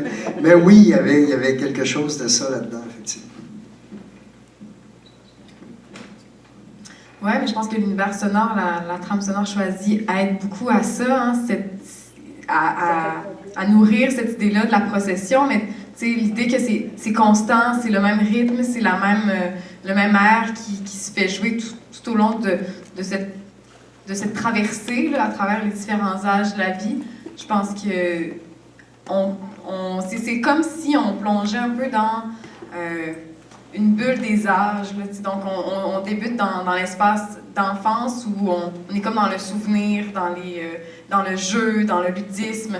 Puis à chaque fois qu'on avance, on arrive dans une bulle qui suggère une autre étape de la vie. Donc, je pense qu'effectivement, à ce niveau-là, ou dans cette idée-là, qu'on est un peu témoin de ce qui se déroule autour de nous, il y a ce côté-là, peut-être plus muséal, quoique j'ai eu l'impression qu'il manquait une couche de substance à cette proposition-là. J'ai trouvé l'idée très intéressante, j'ai trouvé le concept intéressant. Il disait dans le programme que cette musique-là est pratiquement jouée de façon perpétuelle sur la Terre. Là. Donc, tu sais, l'idée que tu marches sur René Lévesque ou tu fais le parcours, ou tu fais cette étape-là du parcours, ben, tu l'entends constamment, la chanson, et à la fin fredonnée par une chorale, là, aussi. Donc, mais il y avait quelque chose de... En tout cas, moi, ça m'a laissé un petit peu sur ma faim parce que je ne saurais pas dire. Je pense que j'ai pas encore les mots pour savoir qu'est-ce qui m'a agacé, mais je pense que j'ai trouvé l'idée très intéressante, mais que ça m'a pas interpellée plus qu'il le fallait dans ce cheminement-là, dans cette procession. J'ai l'impression que nous, on l'a vu dans des conditions pas faciles le premier soir. Je pense qu'il y avait beaucoup de rodage sur ce tableau-là qui a dû se faire au cours des dernières fins de semaine. Je prévois y retourner ce soir, donc j'ai bien hâte de voir. Je pense que c'était pas placé complètement les choses. Il y avait des gens qui passaient en coup de vent parce que la pluie était trop forte. Il y a des gens qui voulaient arrêter. C'était pas évident. Fait que je pense que ça s'est certainement bonifié au fil des représentations. J'avais aussi des questions concernant Nervure secrète, qui était à la fois éparpillé, intéressant. Je suis un peu confuse par rapport à celui-là. Je ne sais pas ce que vous en avez pensé. Moi, j'ai beaucoup adoré. Je pense que c'est le tableau que j'ai le plus aimé, où tu vas quand tu dors en marchant. Je vais citer juste un moment. À un moment donné, je me suis rendu compte qu'il y en avait partout, là, des gens là, sur plusieurs tableaux, d'un endroit que je ne connaissais pas vraiment. Puis à un moment donné, ils répètent tous un peu un à la suite des autres, réponds-moi avant la fin du monde. Puis ça rebondit partout dans l'espace. Moi, à ce moment-là, ça m'a donné des frissons comme c'est pas possible. Fait que moi, j'ai beaucoup aimé l'utilisation de l'espace par Marie-Josée Bastien. Puis je pense que c'est une chose qu'on doit peut-être y aller plusieurs fois pour en comprendre toute la portée. Là, mais je trouvais que c'était un superbe tableau. Là. Moi, je vais un peu dans le même sens. Il y a ce texte-là qui évoque à la fin, réponds-moi avant que... je ne sais pas à quel point j'ai trouvé que le texte fonctionnait, mais dans tout le parcours, c'est vraiment moi, je suis allé aussi le premier soir, il y avait donc de la pluie, il y avait beaucoup moins de personnes, mais au final, c'est dans ce tableau-là où je l'ai fait une première fois rapidement, ils ont déclamé le texte, puis je suis parti, puis là, je j'étais rendu quasiment à la souricière. Je me disais, non, je suis revenu vers le tableau. Je me disais, il y avait plein de comédiens qui étaient là. Je les ai vus rapidement. J'avais le goût de les voir. En même temps, tu te dis, ouais, mais je peux pas aller les voir individuellement chacun. Mais je suis revenu, puis j'y suis resté pour 3 rondes au complet. Puis je me disais, je suis ressorti en me disant, je trouvais que c'était un tableau d'une grande générosité, celui-là. Les comédiens étaient là, mais dans une position où ceux qui passent ne vont pas nécessairement voir l'entièreté de leur prestation. Ils vont peut-être capter un regard, puis juste ça, je trouvais qu'il y avait déjà beaucoup dans cette position-là. Puis par ailleurs, je trouve que c'était celui des tableaux qui faisait la plus belle utilisation de l'espace. Il y avait peut-être le plus beau spot aussi, mais avec l'utilisation des éclairages, ça donnait vraiment...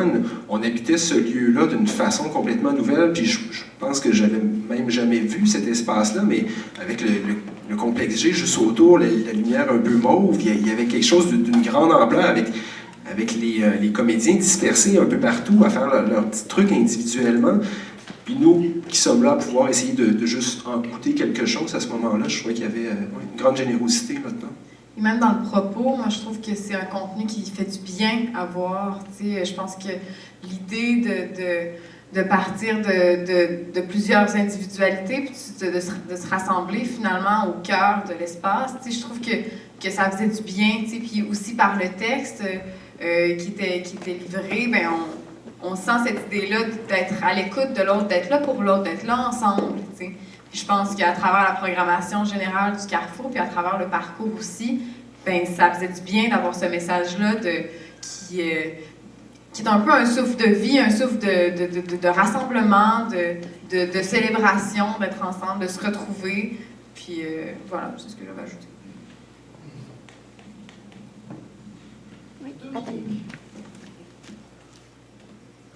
Je n'aurais pas parlé, mais là, ça me tente. Parce que, mais là, c'est vraiment le producteur, le Carrefour producteur de Où tu vas quand tu dors en marchant. Je suis en train de me dire qu'on ne devrait peut-être pas inviter la presse le soir de la première représentation d'Où tu vas quand on crie. Parce qu'on est dans un péril incroyable. On est le lendemain d'une seule et unique représentation générale. Répétition. Une seule répétition. Voilà, répétition générale. On est dans des conditions dont on ignore encore. Ça fait 24 heures qu'on est en train de voir la portée de l'influence des lieux sur tout ce qu'on a fait. Je pense que même il n'y a pas un théâtre qui fait ça, là. Je veux dire, se lancer devant la presse après avoir joué fait une seule répétition générale. Fait que moi, c'est pas ce que ça vous dit, on y repensera, mais j'aurais envie que la prochaine fois qu'on crée, on vous invite le premier jeudi ou un autre jour de la 2e semaine, ou je sais pas quoi, mais qu'on se donne la chance et qu'on vous donne la chance d'avoir accès au spectacle, parce que c'est vrai que la représentation de jeudi était une représentation périlleuse où les conditions climatiques, on n'a même pas été capable de la finir au complet, là, tellement c'était mauvais. Donc, je vous entends, je me dis c'est dommage, parce que moi, je suis retournée plusieurs fois et je vois bien que, et comme tu le dis très bien, Yves, le spectacle a pu prendre sa place au fil des jours, puis malheureusement, vous n'avez pas eu accès, je trouve. Oui, puis un bon exemple de ça, Dominique, c'est le tableau, justement, à la manufacture, que lors de cette soirée-là, c'était un véritable désastre. C'est un tableau où il faut que tu prennes ton temps, que tu restes, tu fasses un petit peu quelques stations, puis et il y avait une madame qui travaillait de la couture à machine à coudre, à un moment donné, elle a couvert sa machine, donc ça perdait tout ça un peu son charme. Donc effectivement, mais bon, il peut pleuvoir aussi la semaine suivante. Oui, mais il y a des éléments de décor qui sont partis au vent carrément. Je veux dire, c'était une représentation périlleuse, vraiment. Ouais, puis en même temps, j'ai l'impression que peut-être j'ai été dure tantôt, là, je voulais vraiment pas en vouloir au parcours. Moi, je pense que c'est pas pour rien que c'est présenté sur 2 ans aussi, les mêmes concepts. Les propositions ont le temps d'évoluer, ont le temps de mûrir, puis de se parfaire aussi à travers ce temps-là. Puis reste que le parcours est quelque chose, est une expérience à vivre, mais une expérience non seulement personnelle, mais une expérience communautaire, sociale, parce que ça se vit en groupe, autant dans la file d'attente, autant sur le tableau, c'est une expérience que tu veux vivre à plusieurs reprises.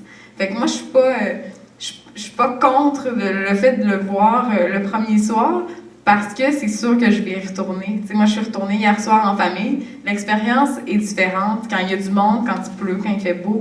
Donc, tous ces paramètres-là qui influencent le parcours, mais influencent notre réception aussi de la chose. Puis moi, je pense que les nervures secrètes, c'était le tableau le plus beau sous la pluie. Là. C'est comme, ça donnait un charme. C'était pratiquement désert. Puis il y a tous ces gens-là qui crient « Réponds-moi avant la fin du monde ». Il y a comme quelque chose d'un peu surréaliste dans ça. Fait que, c'est ça, c'est ça. Et la magie, malgré tout ça, était là pareil. Là. C'était juste un peu différent. Puis je pense qu'on a tenu compte de ça dans notre façon de voir les choses aussi. Donc, je pense que il y avait de la magie pareil, c'était présent pareil, sauf que c'est sûr que c'est pas l'idéal, mais l'idéal, des fois, il est dur à atteindre. Oui. Maryse. Moi, dans les pièces que j'ai vues, je les ai pas toutes vues, j'avais pas le budget pour toutes les voir. Ça faisait longtemps que j'étais pas allée au théâtre, puis j'avais été provoquée de cette manière-là, c'est des arbres à abattre. Pour moi, j'ai trouvé ça extrêmement provoquant comme spectacle. Ça m'a fait... C'est une question que je me pose souvent. Qu'est-ce qui provoque encore en 2017? T'sais, on voit tellement de choses. C'est dur de provoquer au théâtre. J'ai trouvé que il y avait une part de réponse là-dedans qui est l'ennui. L'ennui ou la longueur... c'est ce qui est probablement c'est une des choses les plus insupportables qu'on peut vivre en 2017 parce qu'il y a tellement ça change tellement vite, tout change tellement vite, on change constamment d'activité dans une journée et là je me suis sentie complètement captive, puis je l'ai pas quitté avant la fin. Il y a plusieurs spectateurs qui l'ont fait à l'entracte. Moi j'ai décidé de rester là, mais franchement là, je dirais que la dernière heure où il y a un personnage qui essaie de quitter une vingtaine de fois, puis qui revient, j'avais l'impression que c'était moi. Ça a été vraiment le spectacle dans lequel je me suis sentie... j'étais vraiment très présente comme spectatrice. J'étais dans la pièce, j'étais cette invitée-là qui trouve ça insupportable, puis qui veut que ça finisse, puis qui veut s'en aller. Et pourtant, il nous demande pas nécessairement, il nous demande pas de participer, de toute façon on était trop nombreux, mais c'est vraiment dans celui-là que mon expérience de spectatrice était fusionnelle avec ce que les comédiens, ce que les personnages vivaient ce soir-là. Extrêmement, extrêmement provoquant comme spectacle, j'ai trouvé. Mais moi, je sais pas, je rebondis là-dessus, ça me semble juste, c'est vrai, j'avais pas réfléchi à ça, cette idée-là que c'est vrai qu'aujourd'hui, avec le genre de vie qu'on mène, mais tout à coup, se faire monopoliser aussi longtemps, il y a quelque chose qui devient fortement agaçant, là, pour le moins.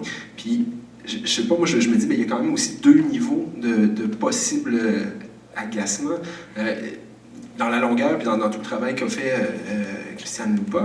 Puis, je me disais, moi, comme je l'ai vécu, il me semble qu'il y a aussi quelque chose dans le texte qui rejoint ça, parce que bon, je pense que certains connaissent davantage l'œuvre de Thomas Bernard, mais il y a quelque chose de difficile à soutenir dans cette position pour le spectateur, parce que c'est un auteur qui est là, puis il y a quand même de l'autofiction, c'est quand même le personnage qui met Thomas Bernard en scène, et il vomit sur les autres, il est très bilieux, puis à un moment donné, on se dit, mais c'est impossible qu'un auteur qui décide de prendre la plume pour raconter quelque chose se complaise là-dedans infiniment. On le regarde et on se dit, mais OK, oui, je comprends, puis c'est possible qu'on ait ce genre de réflexion-là, mais à un moment donné, il vient un moment où c'est une vie qui nous appartient. Qu'est-ce que tu es en train de faire? Puis moi, la fin m'a laissé très, très perplexe, je n'ai même pas su comment la lire. Est-ce que réellement c'est un personnage qui pousse le cynisme ou le nihilisme à son paroxysme en disant, bon ben, ça n'a tellement pas de sens que je vais juste rentrer là-dedans dans tout ce sur quoi je vomis? Ou au contraire, s'il y avait un deuxième degré, puis on s'amusait avec ça, j'ai même pas été capable de voir, je me disais, on dirait que ça se finit dans une pirouette où je suis même pas capable de donner un sens à ce qui est en train de se produire de la part de l'auteur à ce moment-là, puis là, le metteur en scène en rajoute une couche, donc moi j'avoue que j'ai aussi ressenti beaucoup ben, c'est le sous-titre, là, une irritation. Une irritation, puis en même temps, ça laisse... moi, c'est de loin le spectacle auquel j'ai le plus repensé depuis que je l'ai vu. Donc, c'est sans doute celui qui a le fait le plus jaser aussi. Quand même, on a peu parlé dans la table ronde qu'on a en ce moment, mais avant d'entrer, on a quand même beaucoup parlé.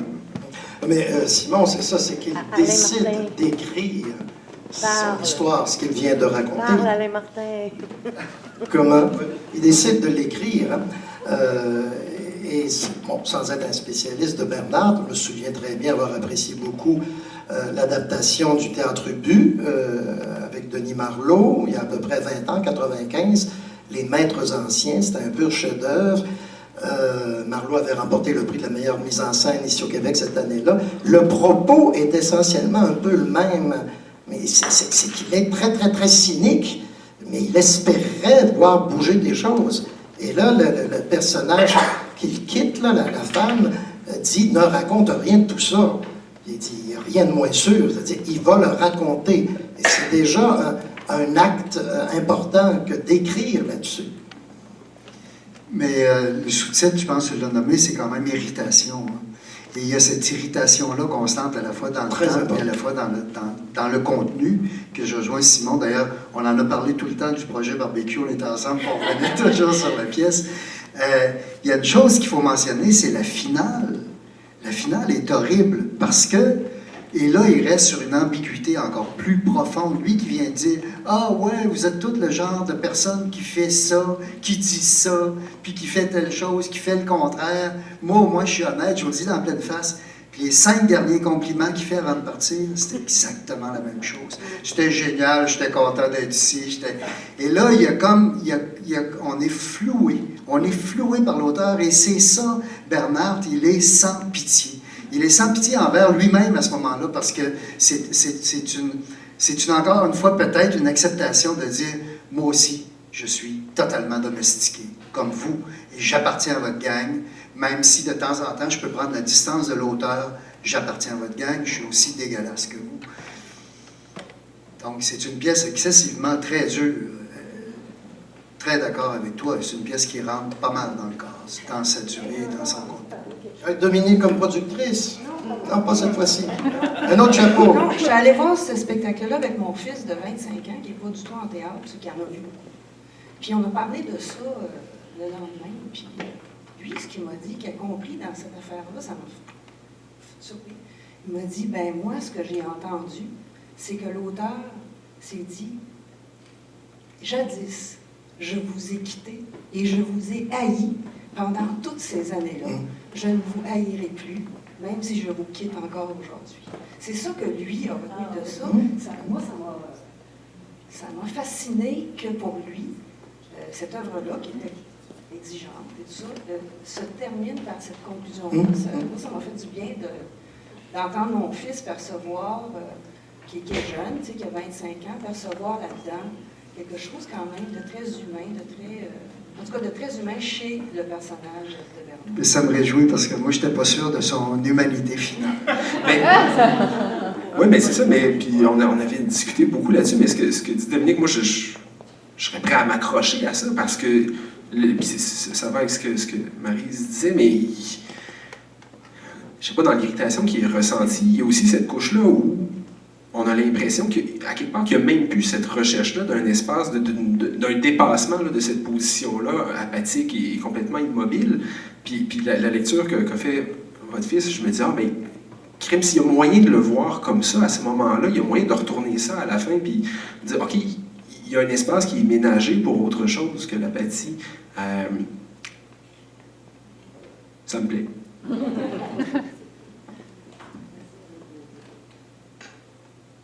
Oui, monsieur. C'est un petit peu... on dit que les politiciens, ils font beaucoup de promesses, mais la politique, c'est l'art du possible. Et le propos de la pièce, au début, la dame qui veut montrer comment bouger, etc., ça, c'est l'art. Excellent, parfait, c'est le rêve, c'est les promesses électorales. Mais par la suite, il y a la vraie vie, il y a les politiciens au pouvoir, il y a la vraie vie, il y a les coûts de production pour la pièce, il y a la rencontre avec la réalité. Et si on continue avec le rêve, ça mène au suicide. Et la contrepartie de ça, si on ne veut pas que tout le monde se suicide, c'est que tu fais comme les politiciens des compromis et tu acceptes. Moi, je trouve que c'est une pièce avec beaucoup de véracité, beaucoup de réalisme à la fin, et ça fait le parcours complet là, entre les rêves puis la réalité avec laquelle on doit malheureusement faire des compromis. C'est une pièce très touchante et qui reflète très bien la vie. Pour quelqu'un qui a mon âge, il n'y en a plus beaucoup. Mais moi, j'ai pas vu des arbres à abattre, mais votre commentaire me fait penser à ce dont on a parlé au début, là. Denis nous a lancé très rapidement sur cette piste-là, le fait qu'il y avait beaucoup de cynisme, de vision très négative du monde qui avait été présentée dans les différentes pièces. Et moi, c'est une des premières choses que je leur ai partagées quand on est arrivé là, un peu plus tôt avant la rencontre. Puis, je leur disais, moi, je suis écœurée là, de cette vision négative, de ce pessimisme par rapport à notre réalité, par rapport à notre monde, notre société. Puis, en même temps, on parlait des idéaux à atteindre, des rêves et tout ça, mais c'est un peu, tu sais, la vision cynique est un peu le penchant de ces rêves inatteignables, un peu, c'est la désillusion par rapport à toutes les ambitions, puis tout ce qui était espéré et attendu, tout ce qui avait été promis, tout ce qu'on souhaitait, et la désillusion, il faut trouver une espèce d'entre-deux dans le... Parce que moi, j'ai tendance à avoir ce point de vue-là, tendance à dire, ben non, on pourra peut-être pas changer le monde, mais c'est pas parce qu'on peut pas le changer au complet qu'on peut pas faire un petit bout de chemin pareil, tu sais. Puis je pense que c'est la perception que j'ai eue de différents spectacles, là, en ressortir un peu vraiment irritée parce qu'il fallait tirer, là, il fallait chercher là, au peigne fin là, les petits fils d'espoir, là, les petits grains qui allaient nous dire qu'on peut peut-être changer, il y a peut-être un espoir quelque part là, pour qu'on puisse continuer parce qu'on est tous là dans ce monde-là, tu sais, tout le monde, vous et moi, on est encore là pour un petit bout encore, fait que aussi bien trouver façon de prendre plaisir à cette vie-là puis d'y laisser quelque chose d'intéressant. Tu es venu souvent avec cette idée de l'espoir. Puis cette semaine, j'ai écouté une entrevue avec André Comte-Sponville qui était justement, qui présentait l'espoir et l'espérance comme la pire attitude à avoir dans la vie. Puisque toute espérance ne peut être que ratée, que jamais, bon, etc. Et ça l'amène au suicide et tout ça. Mais ça m'amenait avec cette idée inverse qui est justement l'engagement dans le présent. Et je trouve que par rapport à l'ensemble des spectacles, la pièce qui va le plus loin dans notre engagement dans le présent, c'est Foreign Radical, où il n'y a pas de posture morale, il n'y a pas de posture esthétisante, il n'y a pas de posture psychologique, il y a le réel. Et on nous rentre dans le réel, les deux mains dedans, jouer avec des objets, essayer de capter les messages qui nous arrivent d'en haut, qui sont en arabe ou en farsi. Et avoir le gars qui raconte ce qu'il vient de vivre, qui est en sueur, qui se fait torturer. Nous sommes dedans. Chaque fois, nous devons prendre une posture, nous devons prendre une position, nous devons choisir, nous devons trancher un dilemme. Il y a un engagement du spectateur dans cette pièce-là qui est le plus bel exemple d'une démocratie directe. C'est-à-dire, peut-on intervenir auprès des politiciens? Peut-on leur faire tenir leurs promesses ou peut-on avoir collectivement des décisions qui tout à coup correspondraient à l'humanité qu'on veut bien avoir? Et dans ce sens-là, cette pièce-là est la pièce la plus bouleversante de l'ensemble du festival, du carnaval, pardon, carnaval des animaux du Carrefour, parce qu'il y a tout à coup un retour sur nous-mêmes, et non plus comme spectateurs, mais comme possibles acteurs du réel. Et ça, c'est intéressant dans ce sens-là, où il n'y a pas justement cette notion « Ah, ça finit mal, il n'y a pas d'espoir ». Ça, c'est vraiment l'attitude de la recherche du bonheur. Et Comte-Sponville, pour finir, revenir avec lui, et pour la recherche du bonheur dans le quotidien, dans le réel. critiquer la performance, je pense. J'aimerais juste ajouter un mot encore à propos des arbres à abattre. C'est que j'ai remarqué au fil des ans que quand nous avons affaire à des dramaturges ou à des écrivains pour des romans qui ne sont pas britanniques, ni français, ni italiens, donc allemands et Europe de l'Est, il y a une espèce de ton, mais qui est difficile à traduire en français. Et c'est pas tout à fait l'ironie, ça frôle l'ironie. En fait, je pense que l'auteur le plus connu sur lequel on peut s'appuyer, c'est Kafka. Et quand on lit sur Bernard, on dit que son inspiration première était Kafka. Là, lui, il se plaint un peu justement du fait que des théâtres ne présentent plus que du répertoire, des pièces classiques, conventionnelles, qu'il faut presque tous faire la même chose. Il y a ça, entre autres, qui est dénoncé, sans entrer dans les détails de tout ce qui entoure les comédiens de cette troupe-là. Et ça, je trouve ça très, très, très important. C'est pour ça que j'ai ouvert au début avec la question presque de la censure, parce que même si l'adaptation de la pièce brésilienne n'était pas faite pour évoquer à tout prix le Brésil, ça l'évoquait un peu, juste par 2-3 phrases, et à un degré plus ou moins grand, c'est à peu près la même situation. Et ça, c'est assez grave. Et c'est pour ça qu'à la fin, moi, je vois toujours quand même un petit peu d'espoir dans la lucidité, dans la capacité d'humour de prendre une certaine distance. Est-ce qu'il y a un autre? Je m'excuse, je dois quitter pour aller au chantier, mais je ne pourrais pas partir sans vous remercier, en fait, pour votre collaboration, votre temps, vos réflexions. Et, nous remercions. Ce fut un super carrefour encore avec vous, puis je pense bien sûr à David, Robert, Josiane. Donc, merci. Merci.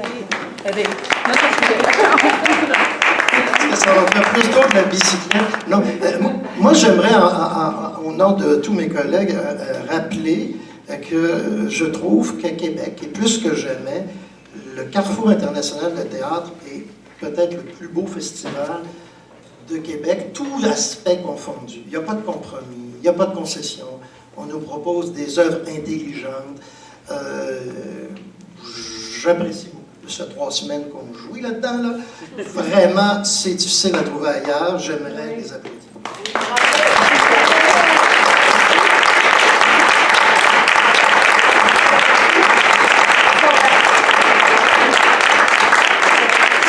Alors, vous comprendrez que le festival n'est pas encore tout à fait terminé. Alors, les 2 directrices sont parties pour un chantier. Pour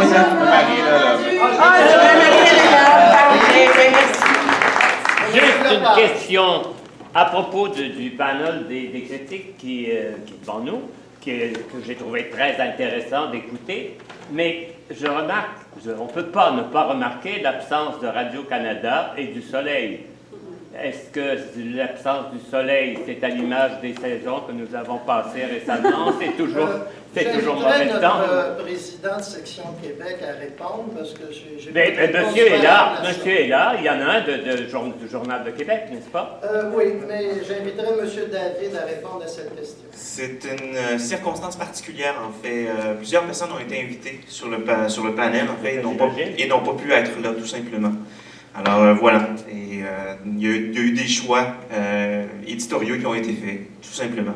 Mais ces gens-là ont été invités, malheureusement, pour différentes circonstances. N'ont pas pu assister, n'ont pas pu être présents sur place. Voilà, tout simplement. Merci. Merci.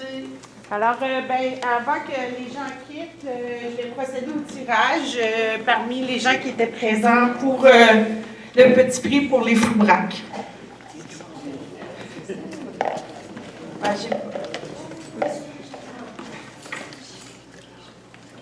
Alors, sortez vos petits coupons bleus. C'est 133, 75, 43.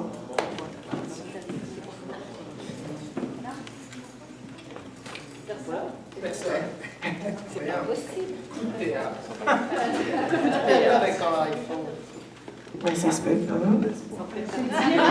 Non, j'ai pris les numéros des 2 personnes à qui... Bon, mais c'est peut-être moi. J'ai mis 2 fois le même coupon. Alors, 75-52. Ah, ben bravo!